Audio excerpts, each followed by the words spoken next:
Hello, everyone.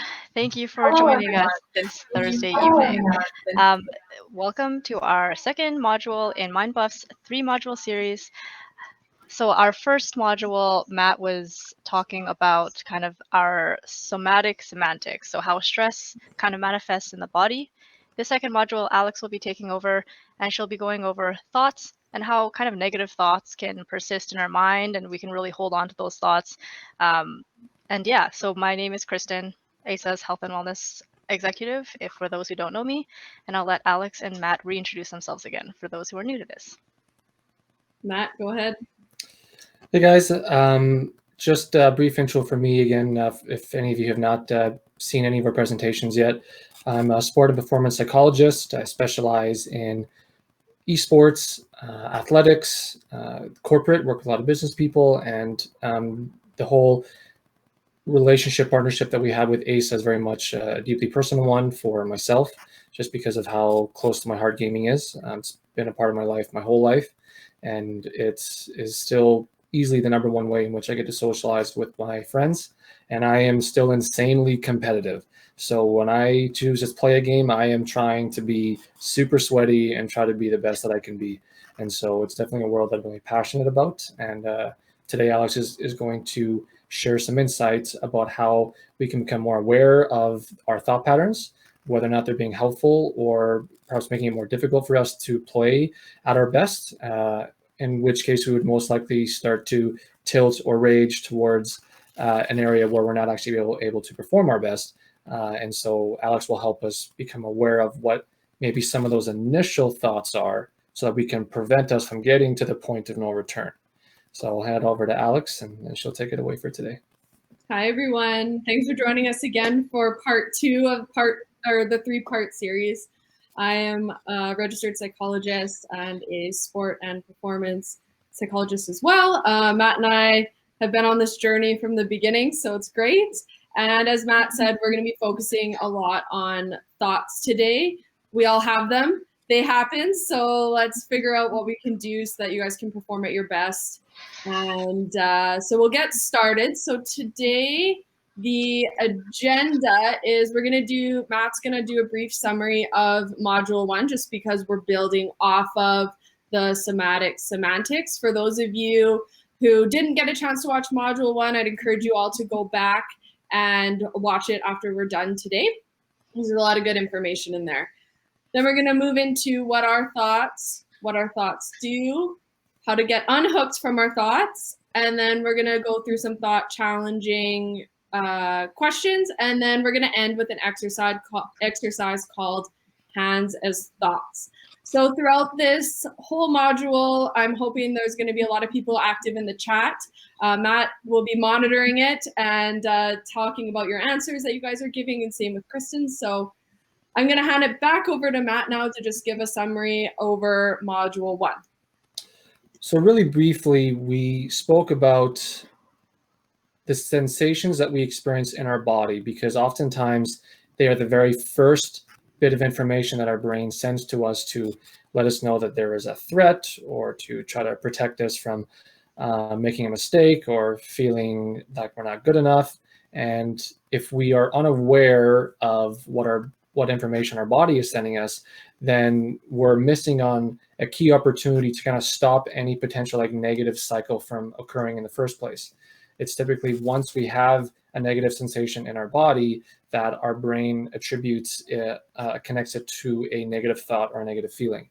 And so not only was that important in terms of learning about ourselves and learning about what the body says, but we also spoke about how there's a universal language, that sensations felt in the chest area often are attributed to different feelings of shame and guilt.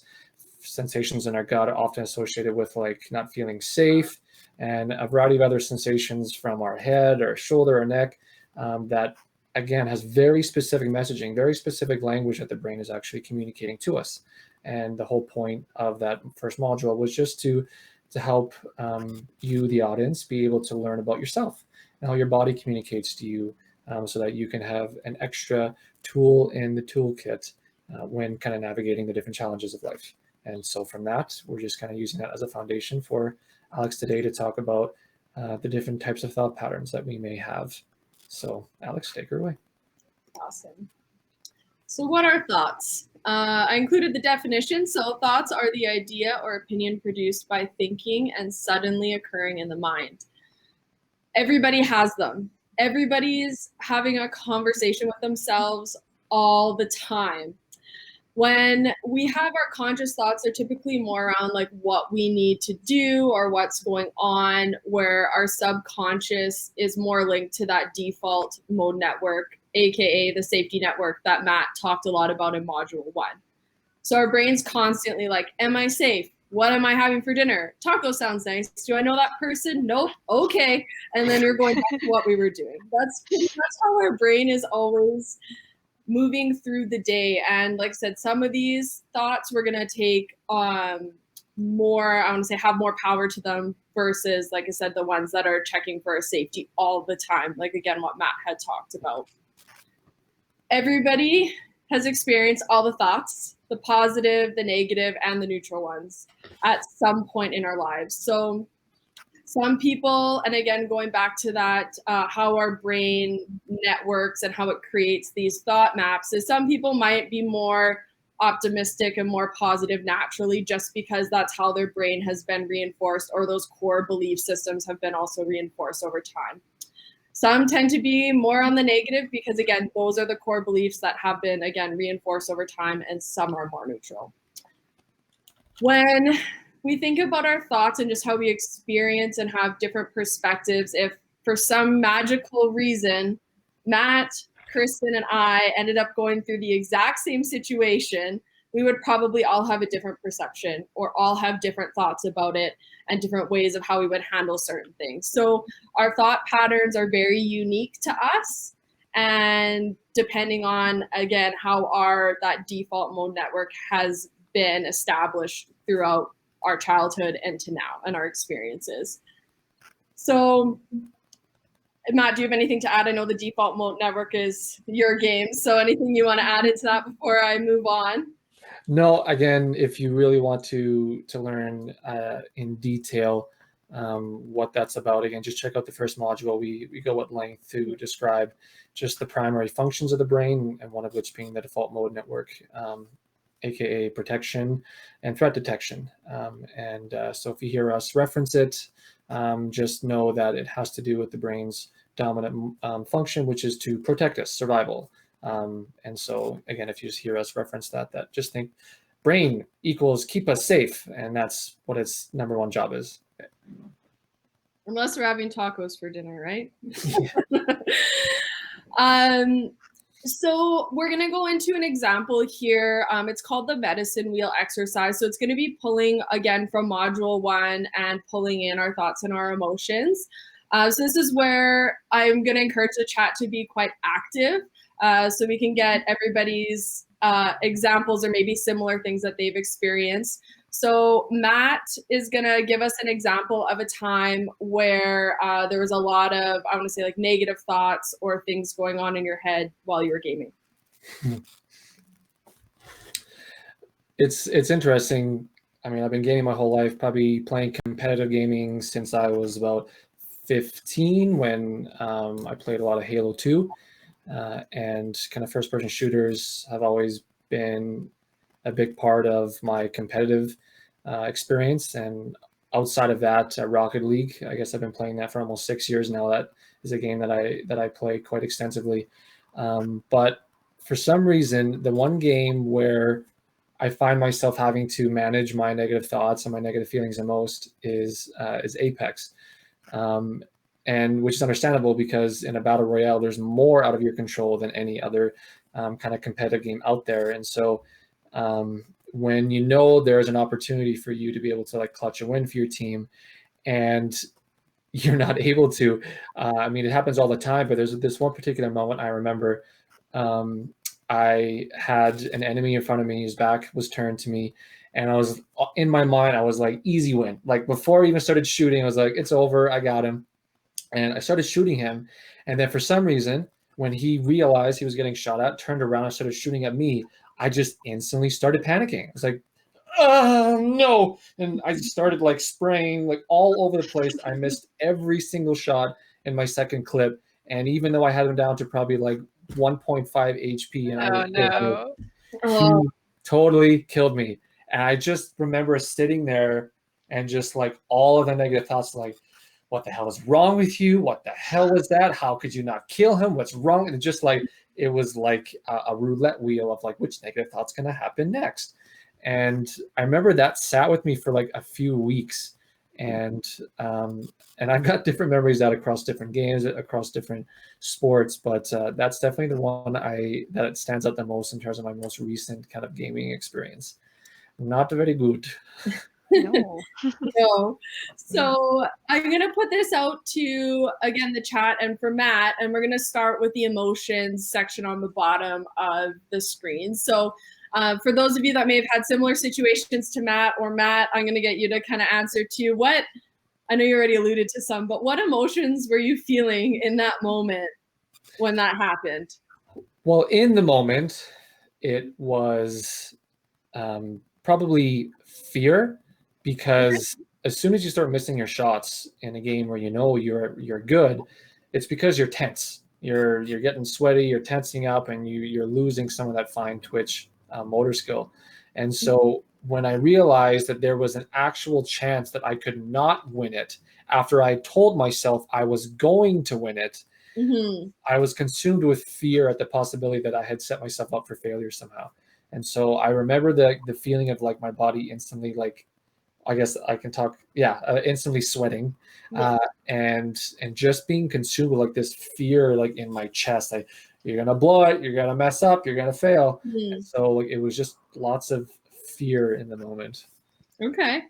And like I said, for those of you, I don't know if there's anybody on the chat. I'm assuming there's probably some disappointment there, maybe some frustration that Afterwards, there's a whole other slew of Yeah. emotions for sure. But yeah, in the moment, Yeah, not a fun place to be in. it was definitely mostly like shame Mm-hmm. and embarrassment because it's a squad game, so I've got other people with me.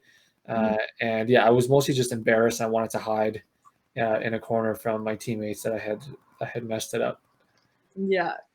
And then I know Kristen's been writing in the body, so I know she's got a few in there, like sweaty and tight in the chest. Were there any other body sensations that you remember outside of what's already been put on there? My heart was pounding. Okay, so heart rate up. My hands were super sweaty. Yeah. It felt like my body wanted to turn into like the tiniest little ball in which no one could see, and I could just become like invisible. Mm-hmm. And yeah, just I'm sure each person would describe it differently, but just a very uncomfortable feeling in my chest, like kind of pain, heaviness, like discomfort. Yeah, I was getting a whole bunch of body sensations for sure in that moment. Mm-hmm.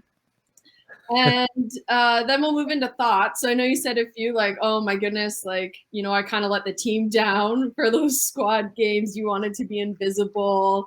Yeah. Any other thoughts that we don't have listed on there that you think? Let me see here. Hide in corner. Yep, I wanted to. I was frustrated. I can relate to this. I was frustrated that my cloak of invisibility was in a different room. Yes. I was certainly letting my team down. And most of the thoughts, though, because of just my personality, like some people are really motivated to play competitive games with people because they like to, you know, play for their team or win for their team. And I enjoy that, but I very much I care about more like my opinion of myself than of others. So my negative thought cycle tends to be more like what I think about myself in the moment.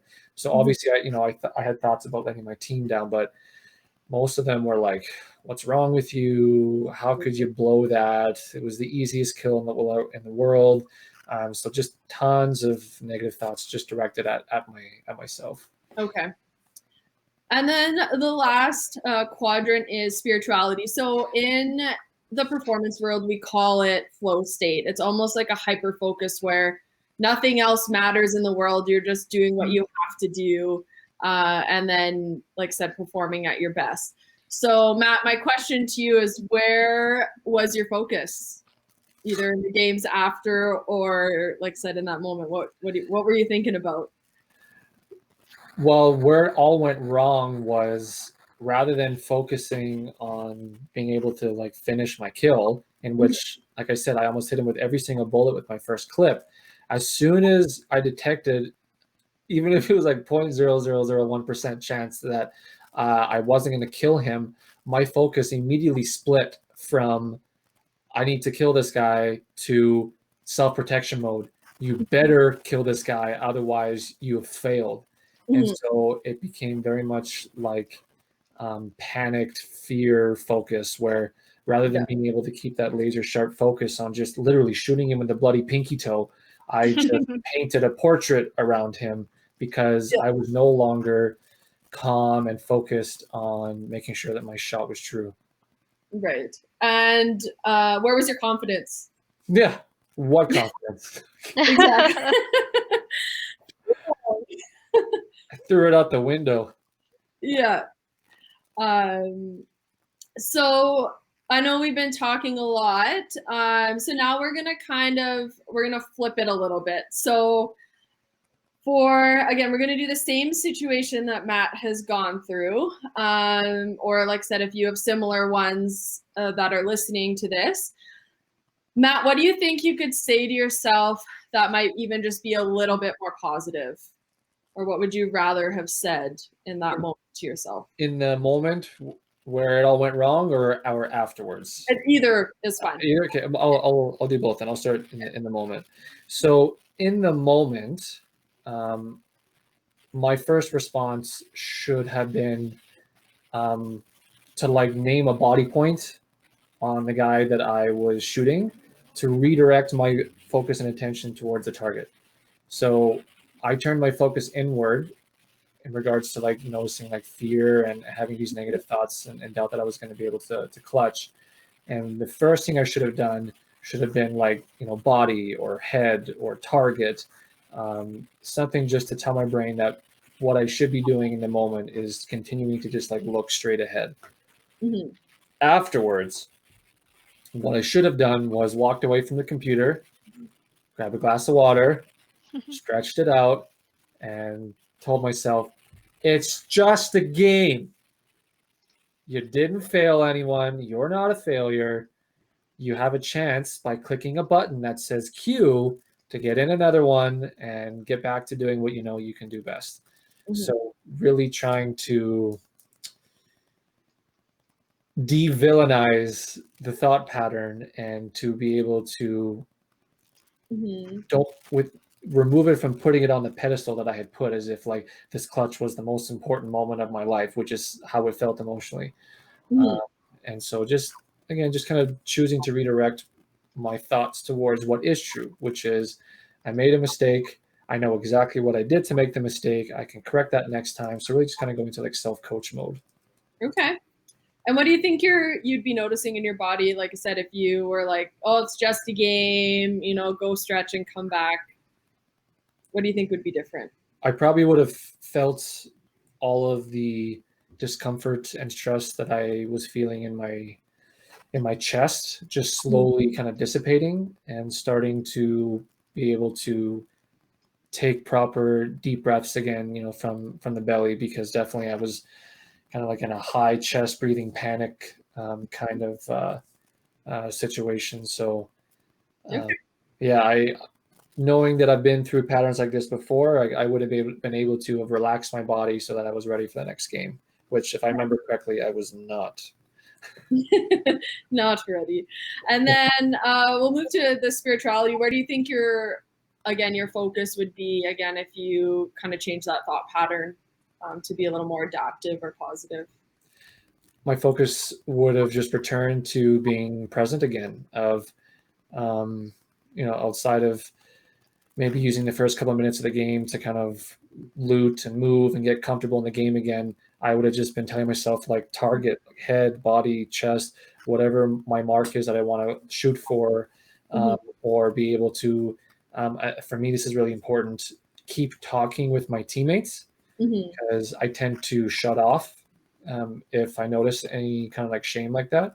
So another thing I could have done would have been to re-engage with my squad mates and just, simply talked about strategy for the next game, and that would have been able to kind of refocus my my attention back to what mattered most. And then what do you think would change in your confidence?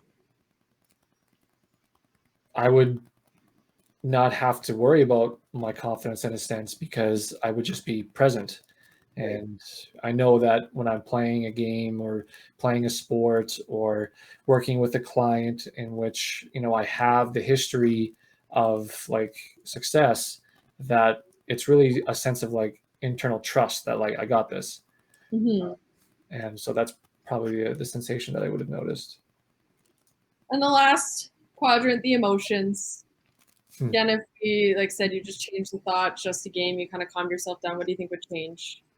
I would have felt excitement and anticipation. So anytime I'm playing a game or a sport, right before the moment of execution, unless it's a game that's just like constantly like action packed, I would have focused on that feeling of I can't wait to like play. I'm so excited. Like I feel all this positive energy and happiness, like that I'm doing the thing.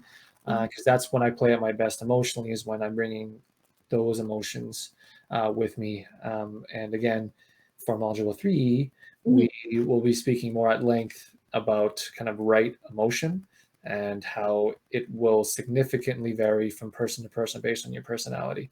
And so I know what I need to be at, and so I would have felt those positive emotions again. Well, thanks for sharing that. Yeah. With your example. Yeah, that's a good example.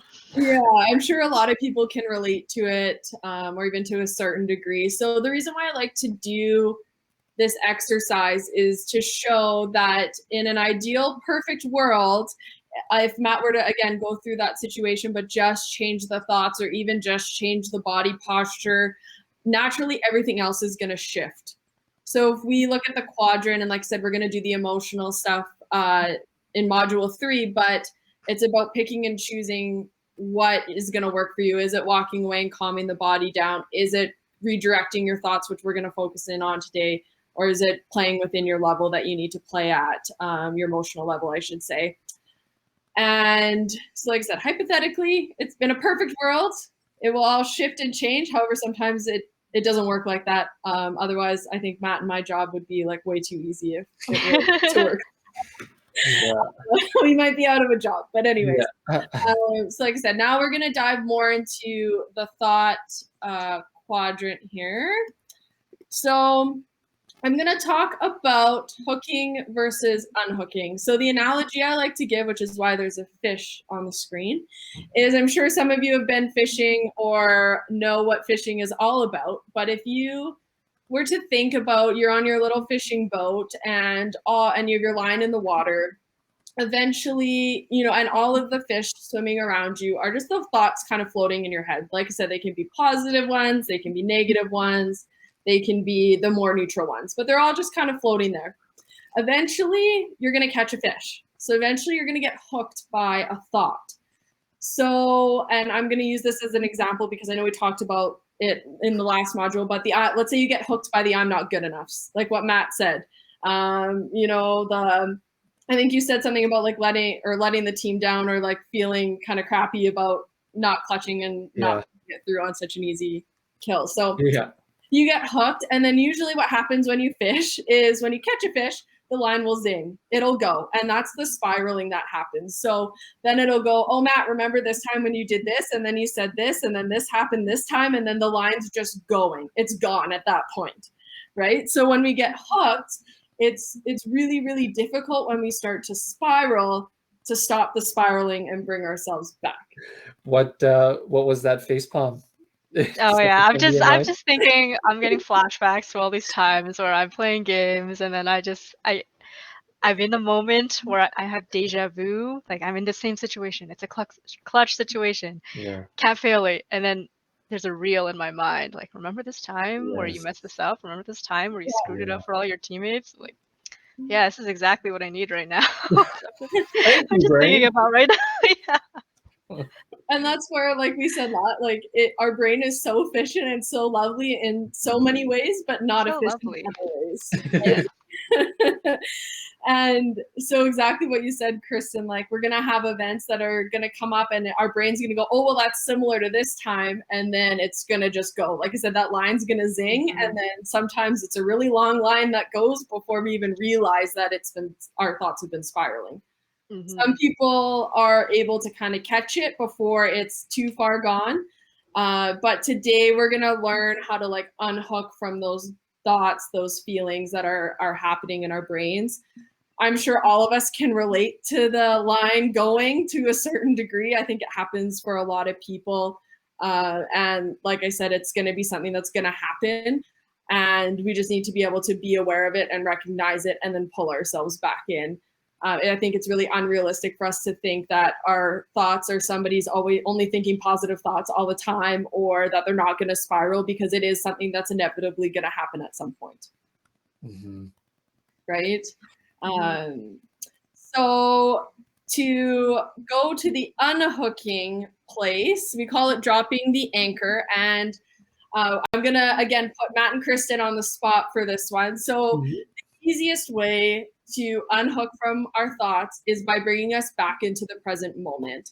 So some of you have probably heard of mindfulness or even like meditation, but the mindfulness seems to be one of the easiest kind of tricks in the book to be able to unhook that line and reel it back into that boat.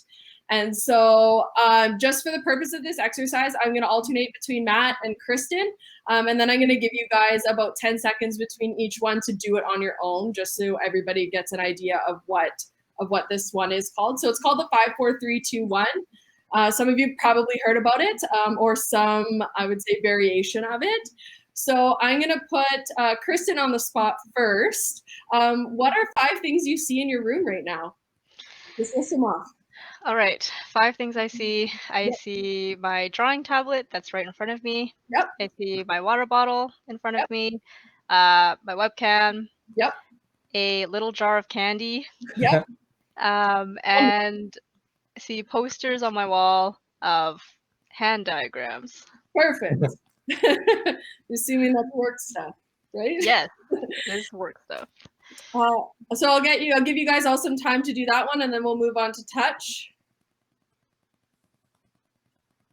All right, Matt, you're up. What are 4 things you could touch or feel? My jeans. Yep.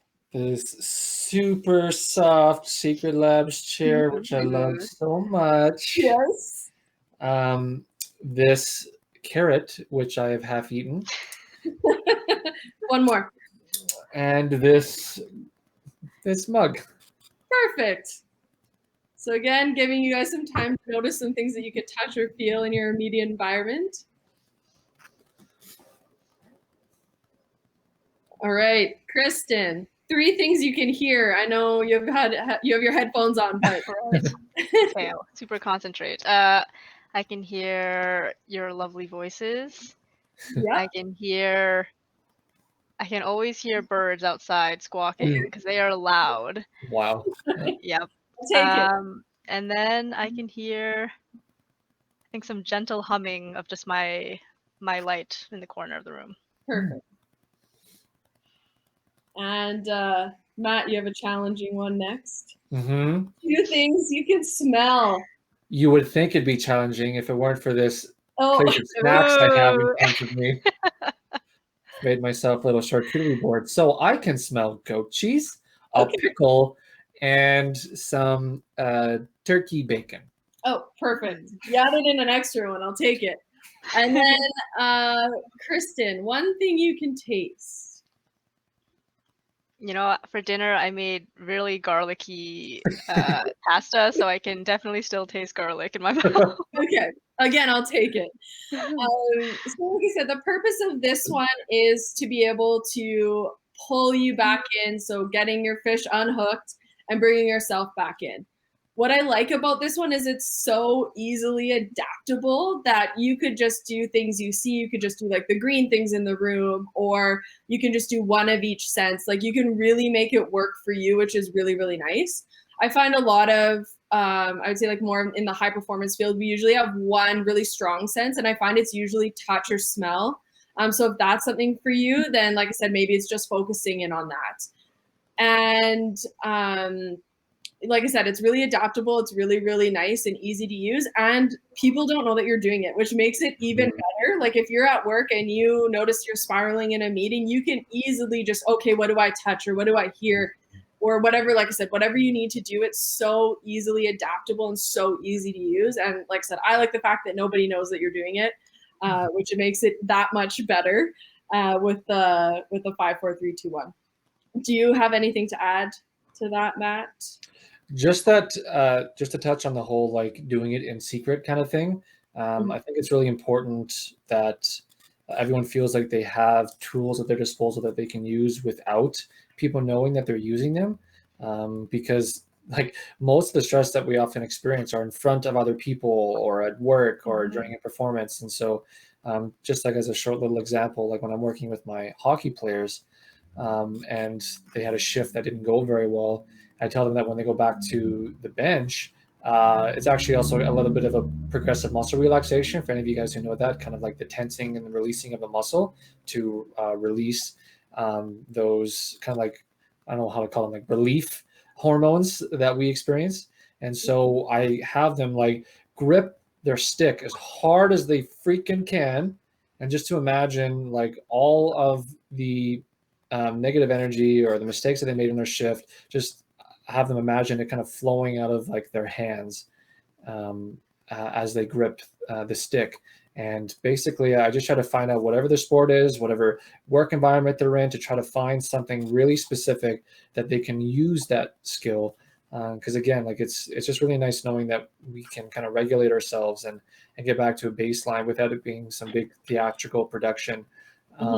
Without having to do yoga in the middle of the room or something in front of everyone. So yeah, just really handy. A lot of these skills that we ourselves really try to teach are ones that we, for the most part, can do without anyone really ever knowing that we're using them. And yeah, I actually really like this technique. Like a few days ago, I was having one of those restless nights. And like Alex said, this technique is super adaptable. I was literally like in bed, it's pitch black. Can't see anything, but you kind of focus on your other senses. And as I was saying, I was like super stressed, had like knots in my stomach, thinking about just like a difficult call I would have to make the next day. And then my thoughts were really spiraling into like, okay, if this is the worst case scenario, and if that happens, then this will happen, and then this will happen. It's like that line kind of like going way far out, like way too long. But yeah, this technique I found like really grounded me, and it just made me like be in the moment, think about my body sensations, and like pay attention to like what is happening around me in that moment. And it just really calmed me down, and I was able to sleep pretty quick after that. So Sweet. Honestly, like super effective. Yeah, it's a great one, and it's such an easy one to do. I would encourage all of you to do some sort of grounding like this, or even like what Matt said, like gripping the controllers as hard as you can, and then letting all that energy flow out before you even start, because that's going to help you with your focus just going into games. So I'd encourage you all to do something like that. The two other ways to unhook that are I find them a little bit more challenging, but still fun nonetheless.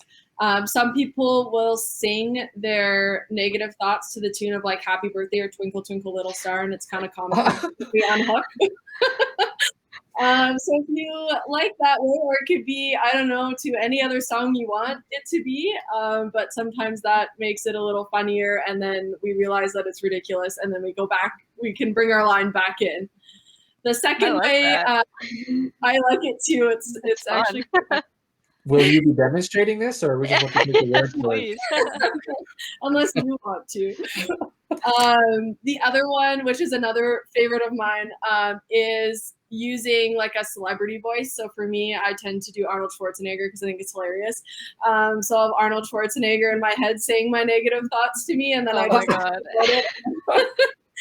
And like I said, then I can go, okay, this is not productive, and then I will again pull my line back in so it's not zinging. So there is some other ways or more creative ways you guys can use. But yeah, those are the two. So all right, moving on. So thought challenging. So once we've calmed the body down, we've done our grounding, we've noticed the spiraling going, we have turned off, I call it caveman brain, so that kind of like default reptilian brain that turns on, that's trying to keep us safe. Problem-solving brain turns back on. It's a wonderful thing.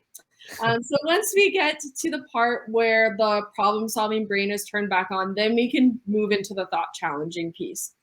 So I've included a few. You don't have to use all of these. These are just examples for you to choose or adapt from when, like I said, when we get to that space where we're able to logically and rationally think through our brain, or think through our thoughts, I should say.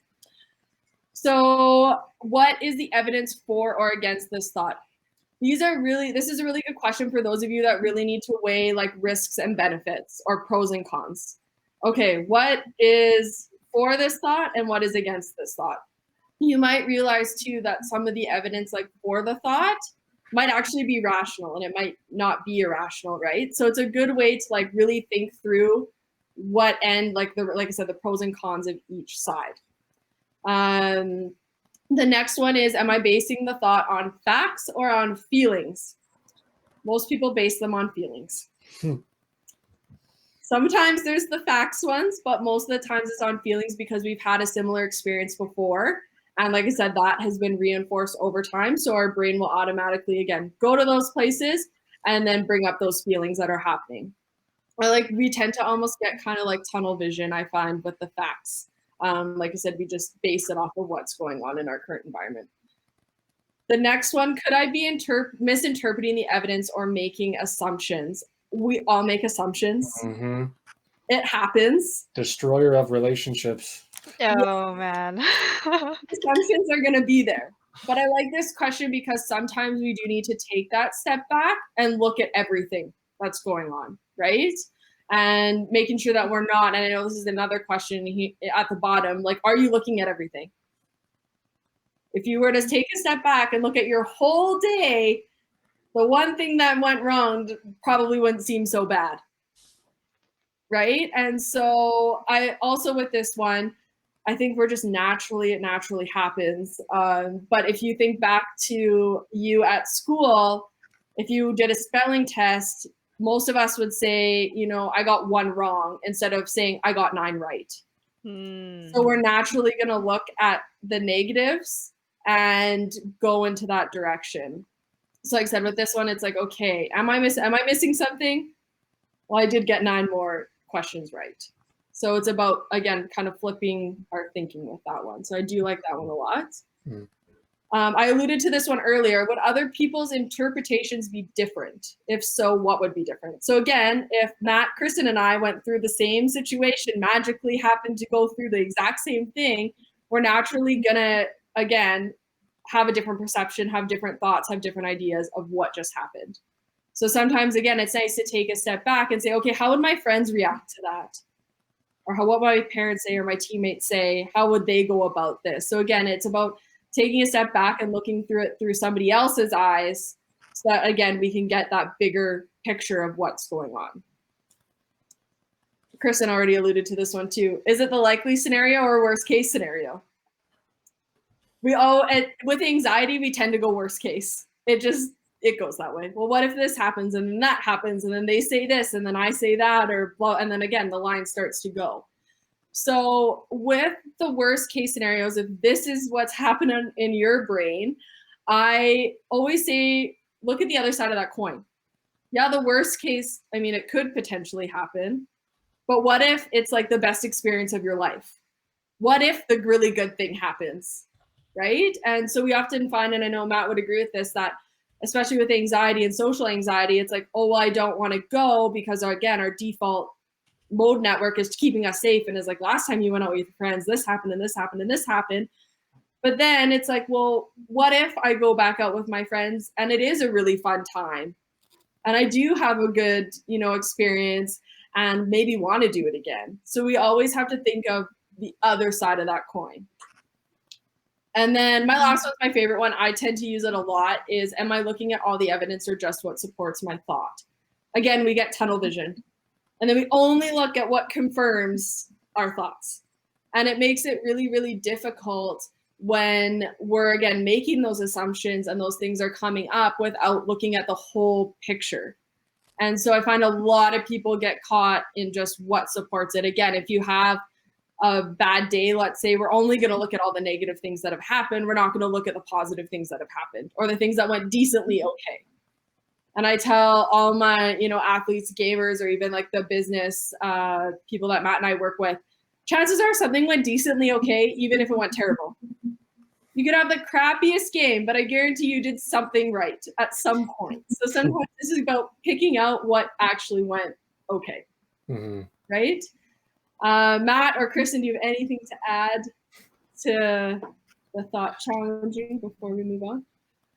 I think of, again, like, especially for any of you guys out there who play like battle royales, you're going to lose a lot.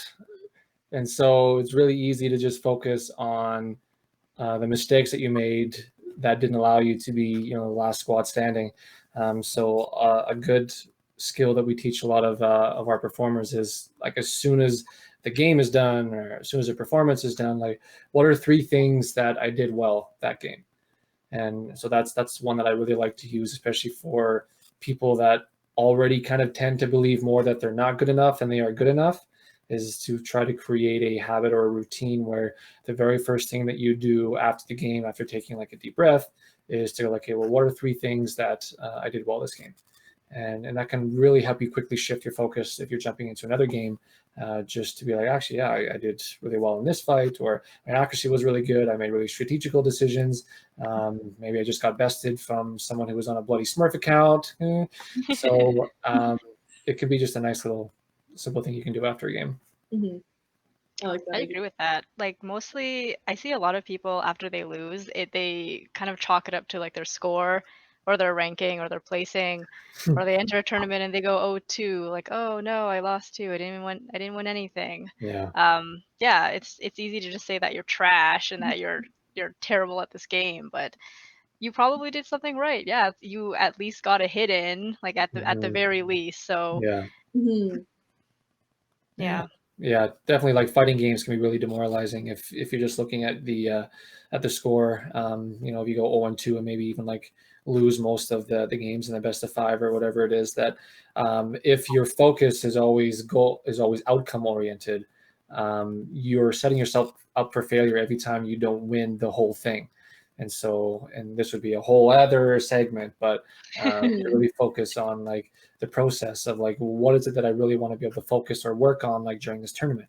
If I win, that would be incredible, but the whole point of playing tournaments is to practice and train in more of a high pressure, like, competitive environment. So yeah, I totally know, like, Kristen, it can be a struggle if your mindset before even entering the tournament is kind of setting you up for failure. Mm-hmm. I also like that point of like flipping the script and just thinking like, what would other people's interpretations be? If your friend came up to you and they were saying like they sucked at the game and they were trash and etc., like you wouldn't think that. Like, you would think that they had like some skill, and that, I mean, it doesn't, even if they weren't great at the game, it doesn't translate into like their personal merit. Yeah. So like, if you can just imagine if like your friend thinking the same thing as you. So yeah. Just Totally. get outside of your mind. Yeah. And unfortunately, we are way meaner to ourselves than we are to anybody. And if we were to, I think, ever say our thoughts, out loud, or say it to somebody or whatever it is, right, about ourselves, almost all of us would be like, no, it's fine, you did this good, or you know what I mean? Like, we wouldn't go, oh yeah, you're really great. So I think, it's just, again, having that self-compassion for ourselves too, that you're going to make mistakes. It's going to happen, but we just need to be, like I said, okay with it. If that makes sense at all. Have the same compassion for yourself as you do for your friends. Yeah. Exactly. And talk to yourself like you would talk to a friend. That's always, a good one, right? You're your own best friend. Yeah. Exactly. Yeah. So this is our last exercise before questions. So Matt and Kristen are going to do it. I'm going to be guiding you guys through a hands as thoughts exercise. And I will also be doing it. Your hands are going to end up here. So I am going to put mine down just so I can read the script off my computer. So if my hands go down, keep your hands up. I will tell you when to take them down. So when Matt and Kristen take their hands down, that would be the time. But like I said, I will let you know what to do. But like I said, mine will go up and then come back down. So don't follow me. Okay. Okay. So I like this exercise because it's almost, I would say it's like more of a kinetic way to figure out where our thoughts are in our head and how hooked we are on our thoughts. And we'll go into more depth after, but we're going to, like I said, just go through it together. And so to start, Matt and Kristen and all of you tuning in, I just want you to pick a spot in the room. I know Kristen said she has the hand pictures out in front of her. Matt, I don't know if you have anything you want to stare at, but for all of you, just pick something out in front of you that's easy for you to kind of stare at and focus at. So now that you guys have probably picked your spot, imagine that in that spot right there in front of you is everything that really matters to you deep in your heart. Everything that makes life meaningful or even used to in the past. So all of the people, the places, the activities you love, your favorite foods and drinks, music, books, games, movies, all of the things you like to do and all of the people you care about and want to spend time with. But that's not also in that place over there is all the problems and challenges you need to deal with in your life today. Such as, like I said, if you're prepping for a tournament, or maybe there is a conflict with mom and dad, or financial issues, or health problems, anything like that is coming up. But also in that place are all the tasks that you need to do on a regular basis that make your life work. So all the shopping, all the cooking, all the cleaning, the driving, the tax returns, all of that stuff that you need to do just on a daily basis. So now I'm going to get you guys to copy me. So let's imagine that our hands are our thoughts and feelings. So we're just going to put them together like this. So kind of spread out, but out in front of us. And now let's see what happens. So when we get hooked by our thoughts, when that line happens and we start to spiral, our hands are going to end up here. Okay. Again, I'm going to get you guys to hold your hands up there. I'm going to take mine down. So this is what happens when we get hooked. And I'm going to ask Matt the first three and then Kristen the next three questions. So Matt, how much are you missing out on right now with your hands up? 99%. Okay. And how disconnected and engaged are you from all of those people and things in that place that matter most to you? Even if I try, they feel like they're really distant and far away. Okay. And if the person you love were right there in front of you, again, how disconnected would you be? Unless they were really smelly, I would not be able to know. Exactly.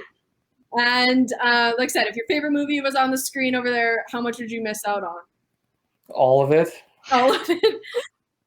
So Kristen, you're up now. I just want you to notice and see, and let me know how difficult it is for you to focus your attention on what you need to do. So if there's something in front of you, how much would you miss out on? I can't even think of what I need to do right now because I can't. Yeah. And just how hard it is to focus. Yeah. So if there was a problem, Kristen, that you needed to address or a challenge you needed to tackle, how hard would it be to give your full attention to it?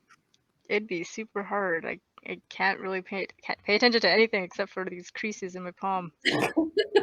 Right? And then the last one, again, just for both you and Matt, just noticing how difficult it would be to take action and to do the things that make life work. So like we said, like driving a car, hugging the person you love, even gaming, typing on your computer, and just taking a moment to notice how difficult life is when we're hooked into those really big thoughts that are happening. And just noticing, again, what we're missing out on. and we're, how cut off and disconnected we are, not only from ourselves, but from everything else that's going on, and how hard it is to do those things that make life work. So now let's see when we unhook. So when we unhook, you guys are just going to take your hands out of your face and just lay them down in your lap or on your desk. It's a really great feeling when we unhook. So Matt, what's the view of your room like now? I have a lot of things in my room. It's looking clear. Yeah. And I can smell my food again, which is nice. Yeah. And Kristen, how much easier is it for you to engage and connect now with your hands down? Light air. Yeah, it feels really good. Feels fresh. And I can clearly see, like, in front of me, like, all the things we were visualizing earlier. Just like what's important to you, what tasks you have to do, like the struggles in life. Yeah. And again, just noticing, how much more connected we would be when we're not hooked from these thoughts, right? And how much easier it is to do the things that are important to us. But at the same time, these hooked thoughts haven't disappeared. They're just laying in our lap. They're just not at the focus of what we need to do. So we're still acknowledging that they're there. We haven't gotten rid of them, but also recognizing that, if there is something useful out of these thoughts, like we did with the thought challenging, then we need to use it. So even the really painful thoughts and feelings often have useful information that we need. So it might even just be pointing us toward problems that we need to address, or things we might need to do differently, or even just reminding us to be a lot kinder to ourselves. And if there's nothing useful, we just want to let them sit there. And so with this exercise, the reason why I like it is because it's a good reminder that if we do get hooked, it's like I'm missing out on everything that's going on, right? When we do the grounding and the mindfulness stuff, we're probably going to get to about here. It's going to be a little bit lower, but it's still going to be there. And then hopefully when we do the thought challenging, it's more about laying it down. But like I said, those thoughts are still going to be there. The analogy I like to give is like a chessboard. You can replace a negative thought with a positive one, but they're still going to all come back. Like you're still going to be in this battle. It's about like what Matt and I are saying, like how do we almost like reprogram the brain to go more naturally to the positive side, and just like I said, recognizing where we're at with how hooked we are from our thoughts and feelings. So you can also do this one with a sheet of paper if you really wanted to. You can write those difficult thoughts and just stare at them. You're going to get more hooked, and then practice unhooking. Use the mindfulness strategies we talked about. Use the things Matt had said about like, picturing yourself like sending all that negative energy out to those controllers and just letting it go, or doing whatever's going to work for you, because it's going to be really, really helpful. And like I said, and just accepting that those thoughts are still going to be there regardless, and just recognizing how we're going to deal with them. Cool. Matt, Kristen, any thoughts, comments on that exercise that we just did? did? I think that was a perfect exercise to kind of wrap things up. Nice when you can kind of get your whole self involved in an exercise. It makes it easier to remember. So that was a really, really, really cool one. I've never done that one before. That's a good one. It's really cool how you can just like, it brings it back to the theme of the whole like body mind connection, where just physically doing this exercise can really kind of make things click of like, I am missing out on these things while I'm looking at the thought. Just the physical representation of that. That's really cool. Yeah, I really like that for sure. Awesome. Well, now we'll open it up to questions, and then Matt will give or both of us, I guess, will give a summary of what Module 3 is going to look like after the questions, or if there's any thoughts or comments in the chat. I think, if there's any questions that pop up, we'll get to it. But I think that in kind of preparation for the next module, we'll also have kind of more time set to let everyone know what's going on and what we're doing. And again, Alex and I will kind of be teaming up on the last one and just talking about like right emotion and how your personality plays a significant role in terms of what that even looks like. Because I think you would agree that anyone who plays a game at the highest level, plays a sport at the highest level, they all know how to be at that right level of intensity. But a lot of people have a misconception that intensity is emotion, and that's not the case. Emotion is one way in which we can get to the right level of intensity. And again, that's going to vary from person to person. And so we're going to do a little bit of kind of personality work while speaking to emotions, so that hopefully, even if we're just talking about gaming, not, let alone a big meeting or playing a sport, that you can learn how to be at the perfect level of emotion that you individually need to be at to be able to access flow state more consistently and a more kind of stronger vibration. So that's a little bit of what we're going to be doing for sure. Sounds awesome. I would also like to know how to sounds access flow state more often on command. That sounds amazing. Wouldn't we all? Yeah, that's like the ultimate tool. But yeah, if anyone has any questions, feel free to put them in the chat. If not, tweeting them at us, DMing us, anything will work, and we'll get around to answering for sure. And to answer some of the questions earlier today, this will be saved and stored on both the Alberta Esports page and both and our Mind Buffs page as well. We will be having our library sorted and organized so that you can see all the different content that we've been putting up for the last little while. So yeah, just trying to make it easier for you guys to be able to access what we're doing at a time that works for you and maybe other people that you'd like to share it with. Cool. And thank you all for thanks tuning everyone in. for joining us. Thank you, Matt and Alex, thanks for another amazing presentation. Anytime. Oh yeah. All right. Well, good night, everyone. Then. Good night, guys. Thanks.